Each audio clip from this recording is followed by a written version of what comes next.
آج میں آپ کے ساتھ شیئر کرتا ہوں جان پرکنز کی کتاب دی کنفیشنز آف این اکنامک ہٹ مین۔ کس طرح سے امریکہ نے ڈیولپنگ کنٹریز تھے ان پہ قابض ہونے کی کوشش کی، بندوق کے زور کے بغیر جو ہے وہ قابض ہوا جائے۔ سعودی عرب امریکہ کے کہنے پہ پالیسیز بنا رہا ہے۔ پاکستان کا جو ابھی بجٹ بن رہا ہے وہ بھی آئی ایم ایف کے کہنے پہ بننے جا رہا ہے۔ اپنی انڈسٹری ختم ہو جائے گی، اپنے لوگ بے روزگار ہو جائیں گے، لیکن مجبوری ہے کہ قرضہ لیا ہوا ہے۔ السلام علیکم دوستو، میں ہوں شاہد شاہ۔ ولاگ میں بیچ میں کچھ ایک دو ہفتہ کی گیپ آ گئی، کچھ ٹیکنیکل ایشوز تھے، لیکن ابھی ریگولر جو ہے وہ دوبارہ سے واپس آ گئے۔ ابھی میں آپ سے جو بات کرنا چاہ رہا ہوں وہ یہ ہے کہ آپ دیکھیں کہ ابھی جو ریسنٹلی ڈونلڈ ٹرمپ نے مڈل ایسٹ کا وزٹ کیا اور اس میں جو ہے عرب سربراہ سے ملاقاتیں کیں اور وہاں سے جو ہے پلیج لی ہے کہ وہ عرب ممالک امریکہ میں انویسٹمنٹ کریں گے، ان کو سپورٹ کریں گے، اور یہ انویسٹمنٹ قریباً کوئی $1 ٹریلین کے قریب ہوگی۔ تو کافی لوگ اس پہ حیرت کا اظہار کر رہے ہیں، لیکن اصل میں اگر کسی کو ہسٹری کا پتہ ہو تو حیرت کا کوئی اظہار نہیں بنتا اس میں۔ آج میں آپ کے ساتھ شیئر کرتا ہوں جان پرکنز کی کتاب دی کنفیشنز آف این اکنامک ہٹ مین۔ اس کے جو ہے وہ بتاتا ہوں کہ کس طرح سے امریکہ نے جو ڈیولپنگ کنٹریز تھے ان پہ قابض ہونے کی کوشش کی ہوئی ہے۔ اصل میں بات بنتی ہے ورلڈ وار 2 کے بعد جو ہے امریکہ نے یہ طے کیا کہ کس طرح سے دیگر ممالک جو ہیں ان پہ بندوق کے زور کے بغیر جو ہے وہ قابض ہوا جائے۔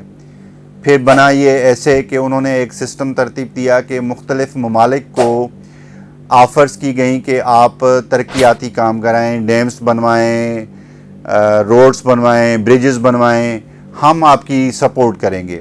وہ قرضہ دیتے تھے۔ ہوتا اکثر یہی تھا کہ ان کی کمپنیز اپنی کمپنیز کام کرتی تھیں اور پھر وہ ممالک جو ہیں آہستہ آہستہ اس قرضے میں پھنس جاتے تھے، وہ زیادہ انٹرسٹ پے نہیں کر پاتے تھے اور وہ امریکہ جو ہے ان سے اپنی مرضی کے مطالبات حل کرتا تھا، ان کے ریسورسز پہ قابض ہو جاتا تھا۔ جان پرکنز جو ہیں وہ انہوں نے ایک اکنامک ہٹ مین کے طور پہ 70 سے 80 تک کی دہائی میں جو ہے وہ امریکہ میں کام کیا ایک پرائیویٹ فرم کے لیے۔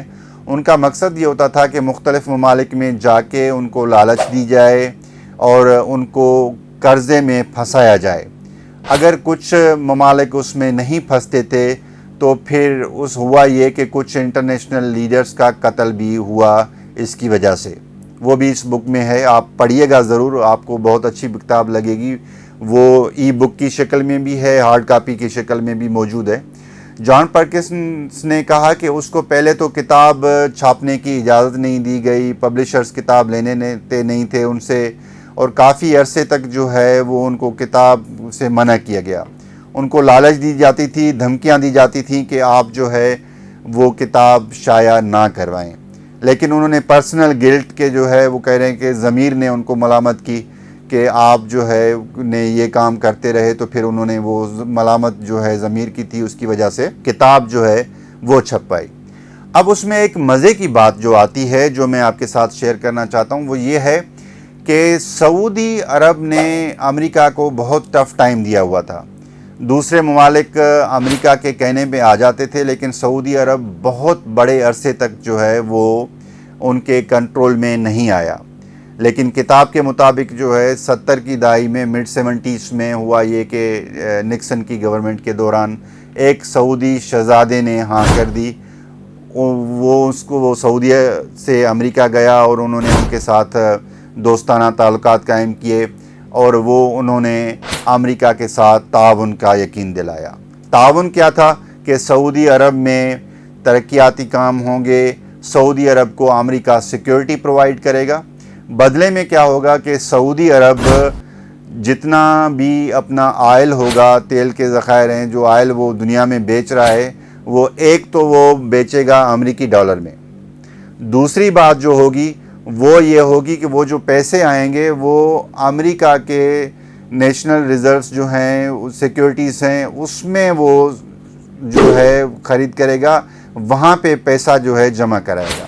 ہوا یہ کہ یعنی کہ سعودی منی ڈالر میں آ رہی ہے، رہ بھی امریکہ میں رہی ہے، اور اس کے بدلے میں سعودی عرب کو سیکیورٹی دی جائے گی۔ یہ جب اس جنگل میں سعودی عرب پھنس گیا تو اس کے بعد کنٹینیوسلی اس کو آپ دیکھیں کہ قریباً 50 سال کا عرصہ گزر گیا، سعودی عرب امریکہ کے کہنے پہ پالیسیز بنا رہا ہے اور ان کی بات جو بھی ہو رہی ہے خطے میں وہ سعودی عرب مان رہا ہے۔ اب بھی یہ صورتحال ہے، آپ دیکھیں کہ جو آئی ایم ایف نے پاکستان کو جو بھی قرضہ دیا جا رہا ہے اس پہ نہ صرف انٹرسٹ لے رہے ہیں، لیکن یہاں تک کہ صورتحال یہ ہے کہ پاکستان کا جو ابھی بجٹ بن رہا ہے وہ بھی آئی ایم ایف کے کہنے پہ بننے جا رہا ہے۔ ہر چیز جو ہے وہ آئی ایم ایف طے کر رہا ہے۔ اس وقت صورتحال یہ ہے کہ پاکستان کے اندر جو اپنی انڈسٹری ہے، جیسے آٹوموٹیو انڈسٹری ہے، اس کو نقصان دیا جا رہا ہے اور اس کے بدلے میں کہا یہ جا رہا ہے کہ پاکستان جو امپورٹڈ کارز ہیں، پرانی گاڑیاں دوسرے ممالک سے آ رہی ہیں، ان پہ ٹیرف کم کرے۔ اپنی انڈسٹری ختم ہو جائے گی، اپنے لوگ بے روزگار ہو جائیں گے اور باہر سے چیزیں جو ہے آئیں گی۔ جو ڈالرز آئی ایم ایف نے دیے گئے ہیں وہی ڈالرز جو ہیں وہ چلے جائیں گے اس امپورٹ کے اوپر۔ آپ کا جو ہے امپورٹ بل بھی بڑھ جائے گا، آپ کے فارن ایکسچینج ریزروز بھی کم ہو جائیں گے، اپنی انڈسٹری کے اوپر نقصان ہو جائے گا، لیکن مجبوری ہے کہ قرضہ لیا ہوا ہے اور بھی لینا ہے، اور ان کے ہی جو مشورے ہیں اور جو ریکمنڈیشنز ہیں جو بھی ہیں وہ میں کہتا ہوں کہ وہ حکم نامہ ہے جس کے اوپر وہ کام چل رہا ہے۔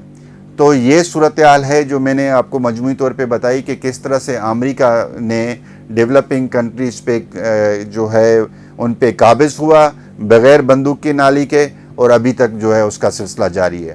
پھر ملیں گے اگلی ایسی ویڈیو میں، تب تک کے لیے اللہ حافظ۔